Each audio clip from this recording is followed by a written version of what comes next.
Welcome to the First Baptist on Fifth podcast. I'm Olivia Blake, Ministry and Communications Assistant and host of the new podcast series, Ministry is Calling. Throughout this series, I'll be inviting folks from our church to share stories of how they've answered this call as we celebrate and reflect on the various ways people engage in ministry work. Today, I am joined by Reverend Kyle Caudle, beloved member and associate pastor of Youth, Missions, and Adults. Welcome, Kyle. Thank you.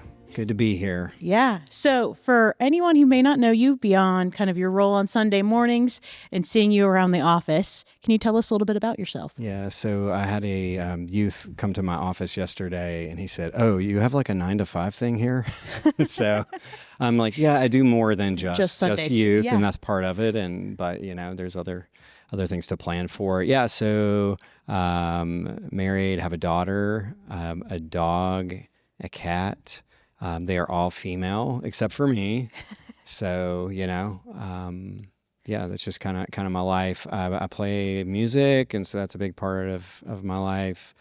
Love doing that. And I really enjoy this area of North Carolina. So I really feel connected to the place and like exploring all it has to offer. Wonderful.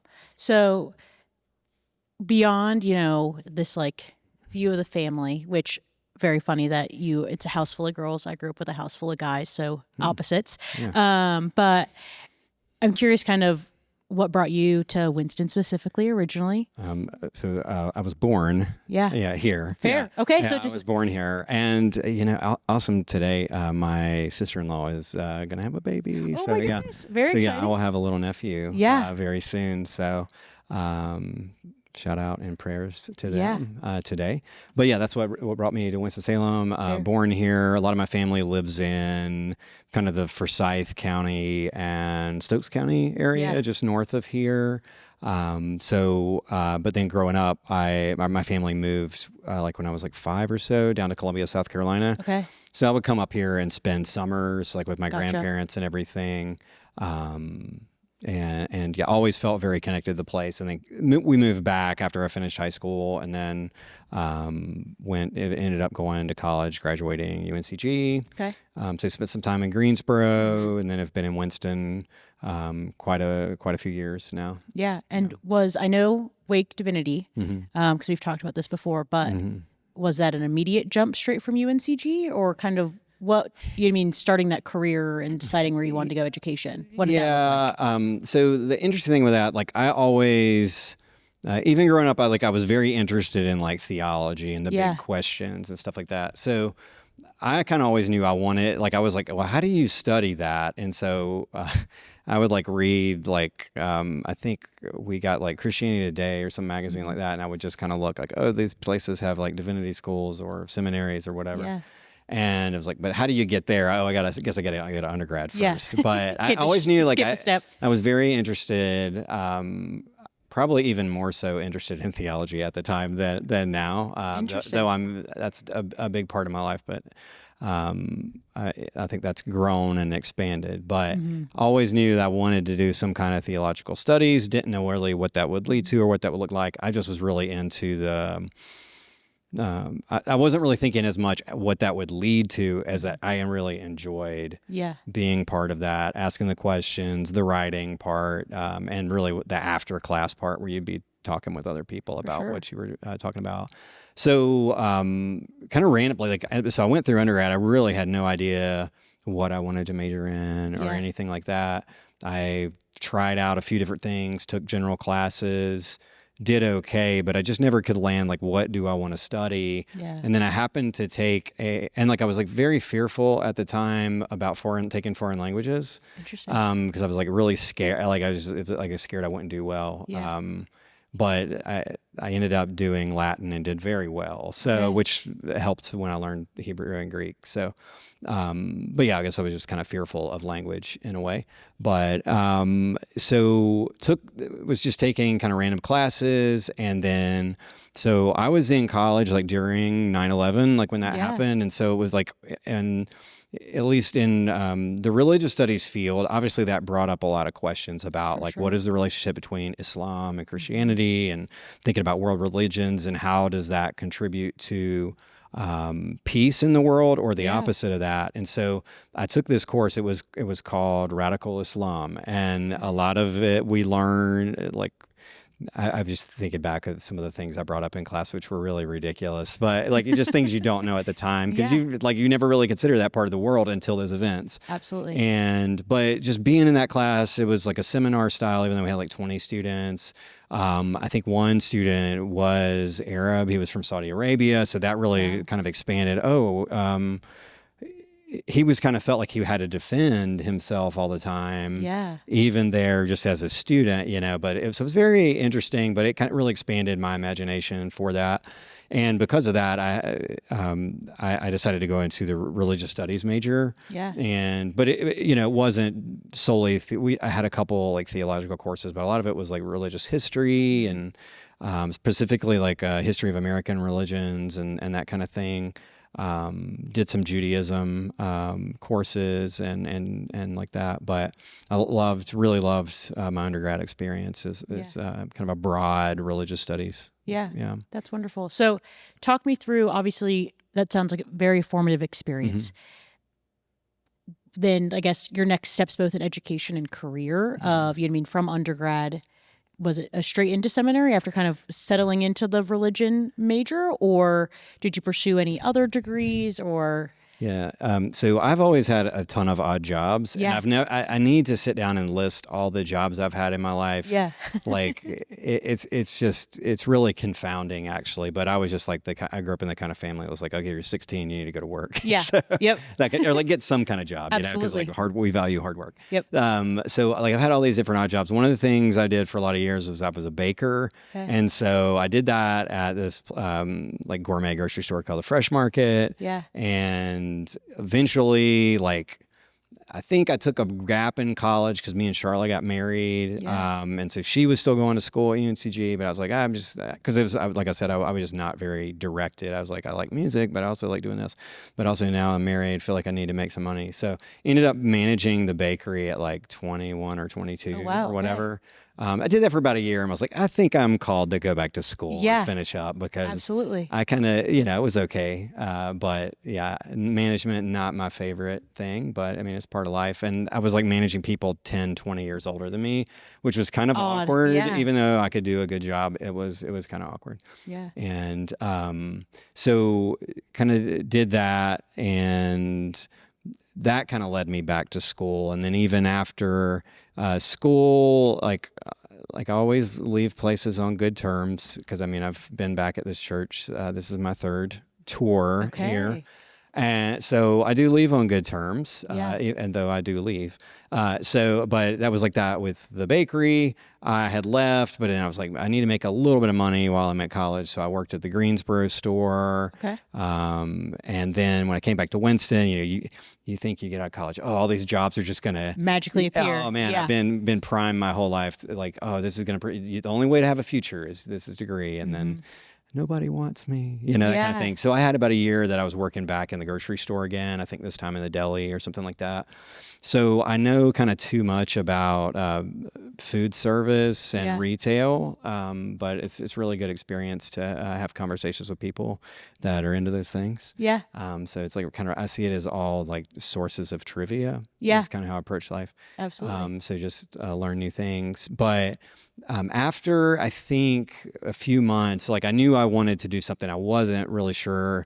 There was a website at that time for youth ministry. It was called Youth Specialties. Okay. And they had a job board, and I saw this listing at First Baptist Church on 5th. My wife and I, we were living in West End on West End Boulevard, like 3 blocks from the church. Oh, wow. And I was like, okay, I'm going to write a cover letter. Nobody knows me, whatever. Yeah. But I wrote a cover letter, and I probably need to dig that up somewhere. But Terry Springer, the youth minister at the time, it was a very large youth group, and they were looking for like a full-time associate, even though her role was like more part-time because she was kind of a veteran youth minister. Yeah. And that's kind of how I got my foot in the door, was with a cover letter. Okay. And so one thing led to another. And I was kind of like open up. I was like, I don't know if I want to do church ministry, but I'm open to it, and I like working with young people, and here's kind of my background and that kind of thing. But we'll get to like calling later, but I mean, I think that kind of leads into like words are a big thing for me. So like writing and like anything like that, that's where like I feel most alive. So I even think just from like, getting your foot in the door somewhere, just like what are the kind of gifts you have.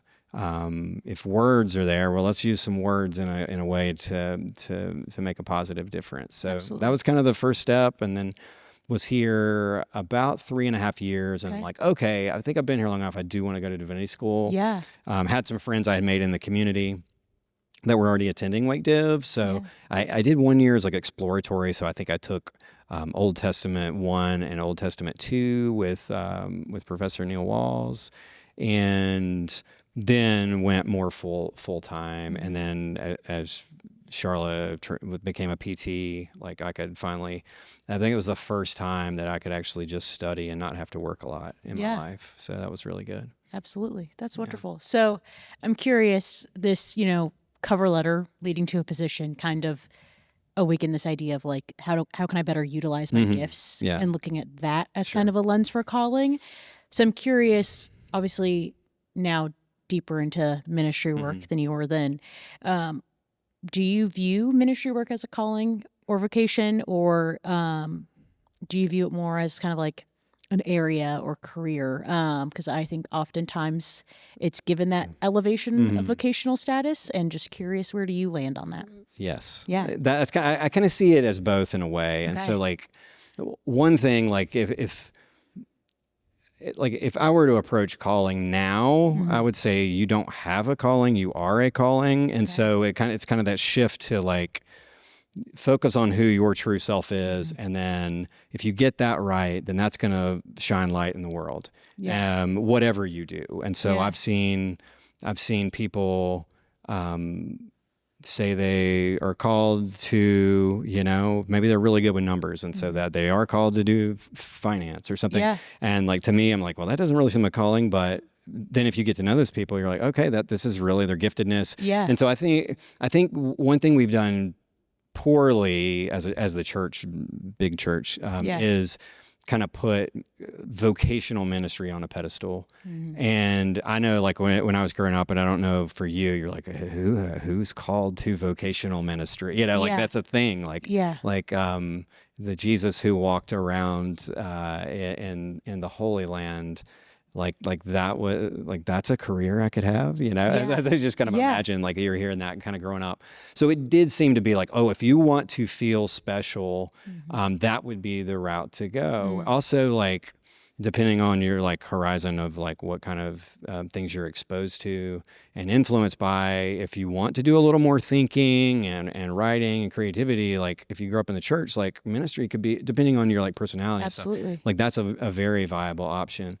So I think I started out thinking like, the problem I think that sets up is like, you want this thing where the whole world says, oh, you are called. You know, like, and so you're always looking for like, am I called? Am I not? Like all the validation. I didn't hear the little voice like Samuel in the Old Testament story. Like, here I am, that kind of thing. So how do you know? And so I think you see that both in, like, you can start to notice how calling based on, okay, I seem to be have some aptitude for this. Like it seems to be kind of aligned with kind of my disposition, that kind of thing. Obviously, if you believe in the work enough that you think that you actually believe that the church is an important thing in the world, like it's good for it to exist, and like you want to make it better. Because I mean, there's people have all kinds of different experiences with church, some good, some bad. So what's that going to look like? But how I view it is not so much called to a position, but more called to a way of life. And that can look at a lot of different ways. Yeah. So, and I think like, especially like when people are going into ministry or like going to like, divinity school or something like that, they may think, well, this is going to prepare me for that. And I've been in that spot. Like I thought, the only way to progress is to go, youth pastor, associate pastor for a time, and then you get your senior pastorate, and then life is good and everything's perfect. And then I did that for a little while, and just for whatever reasons, it just, it felt very constraining for me. Yeah. And so there's a Jung, the psychoanalyst Jung has this quote about living in shoes too small. And I think about that, like, so I felt, for me, being the senior, though I love preaching and talking and doing all that stuff, it just, something about it just felt constricting to me. Absolutely. And so that was a little time of offness, I guess, in ministry. And kind of, you're always trying to find your role. Like, no church is 100% aligned with where you're at. And this could be theologically, personality, worship style, et cetera. So you're always kind of making those negotiations. But thinking about it like a career, I actually think we should think about ministry more as a career. Not that we should be careerist, but that we should build skills and capacities that help us do well. Absolutely. And I think some denominations do better than the Baptist world. Like, there's a lot of protocols in place. Like, you need to go get a psychological eval before you get ordained. You have to go through certain, obviously we do background checks and things like that. That's pretty low bar, but some places are like, you can't even pursue ordination until you've got an MDiv, until you've done this long internship. I'm not saying we have to do all that, but I like that and then some denominations require a certain amount of professional development hours and things like that. As Baptists, we don't, but I can see the value in that. And because one, like, the more you're trained and the more capable you feel, especially when you're dealing with a church like this where a lot of people are professionals, like, you want to feel like that you're bringing something professional too, because people can get with that. Obviously, different church context, that can go a little bit different ways. Some people may not value that as much, and that's fine. Like, you'll find your calling. But I think especially if you're in like a church structured with like a multi-staff and requires a lot of nuance between how you navigate this committee and that committee, or this personality, that personality. The more you can learn, I think you grow in kind of your professional capacity, but also in your professional confidence. And I think that's really important, because it's really hard. I think that took a long time, because for example, we have at the time, a choir member who has a PhD in New Testament. And okay, I get to preach my first time, and it's a New Testament text. That's intimidating, Absolutely. But as time and as you get experience, you realize, in this moment, I'm being a pastor. I'm not a New Testament scholar. Absolutely. Even though I can read a little Greek or whatever, I read enough to make people think I'm smarter than I am, but just enough to keep them guessing. But so that, I remember early on, I was like, whoa, this is really intimidating. But then now it's like, I have experience, and then I bring my own gifts that some of you may or may not have. And and even just like beyond the meat of the text, your ability to engage, with the congregation at hand. You can read the text or explain it in a more clinical setting all day long, but if it doesn't, reach the hearts, you're not exactly. Getting anywhere. Yeah. That's exactly what we're doing, this church-wide series on how to read the Bible. That's exactly some of the things we've been talking about. Is not just, I think the series has been, I've loved that. That's one part of my job here for adults, but I've loved how it's balanced that kind of head and the heart. And I think that's kind of the sweet spot of ministry. Yeah. Well, I really appreciate your more kind of nuanced lens of both ministry work being both a calling as well as a career, and kind of like, how do we utilize the terminology of both to get the best of both? But I am curious, you talked about a little bit your past history in various roles within ministry and outside of it. When did you first kind of have this aha, whether it be, more in the career focus lens or calling lens to do ministry work? And kind of what did that look like, and what kind of, as you bounced in between this church and other responsibilities, what did that look like? Yeah. So I think I'd say, like, in kind of early kind of coming into ministry, I had this desire to be called, which is a little different than understanding your calling. Because a lot of times it's never that clear where somebody says you are called to be a pastor, Olivia.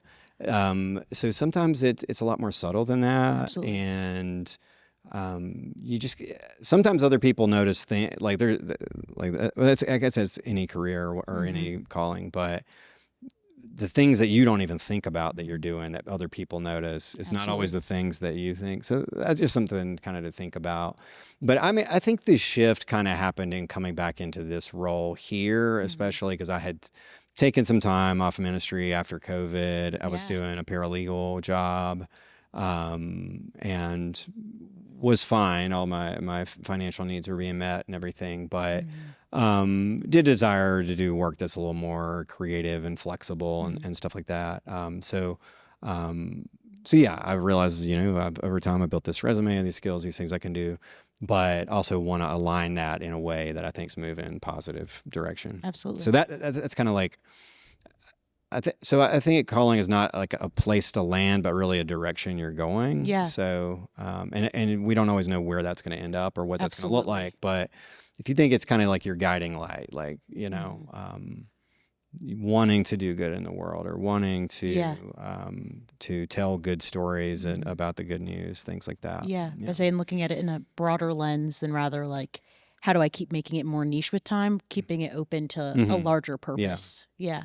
That's wonderful. So obviously we've touched a little bit on your Master's of Divinity. I also know that's not your only master's, correct? No. So I'm curious to talk a little bit more about that decision to pursue that additional degree and how either or both have kind of like shaped the role you're currently in. Within congregational ministry, but more specifically youth ministry. Yeah. So when I was doing some mission role here in my previous, my previous title, which I'm trying to think what it was. It changed a couple of times, but I think it was like Minister of Congregational Life, which means nothing. It's just everything. It's everything and nothing. Just like congregation, just do congregation. But part of that was youth, and part of that was some mission work, though not really in the capacity that I'm doing that now. But in part of that, like we were partnered with a school in our community in Winston-Salem for Forsyth County Schools, and we would do reading, just kind of like now we have some volunteers that are doing Ashley, and I wanted to work that into just a rhythm of just kind of getting outside the church doors. That's another thing that's really important for me, calling wise, is like not to be so, to live a bigger life than just, just inside the walls of the church.